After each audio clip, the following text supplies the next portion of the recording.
السلام عليكم. سؤال جالي: هل أنا لو درست تسويق هقدر أشتغل بره؟ ينفع أسافر؟ هل هكون مطلوب في الأسواق الخارجية ولا لأ؟ الإجابة بالطبع أيوة. ليه؟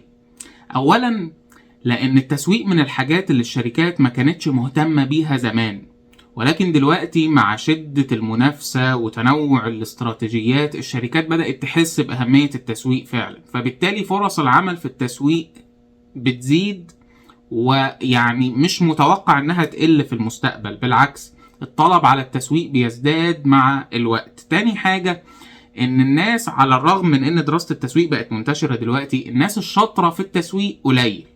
الناس اللي فعلا عندها افكار بتجيب نتائج مش كتير.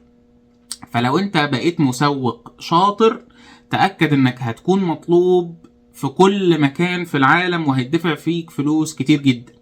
تالت حاجة، انك مش شرط عشان تشتغل بره دلوقتي انك تسافر. انت ممكن تشتغل من بلدك وتكون مسوق شاطر جدا وناجح جدا وبيدفع فيك فلوس كتير جدا وبالعملة الصعبة وانت قاعد في بيتك، لان العالم كله بقى زي ما بيقولوا كده قرية صغيرة، والتسويق بقت مهنة عالمية. انت ممكن تعمل حملات لأي مكان وانت قاعد في اي مكان، مش شرط تكون موجود بنفسك.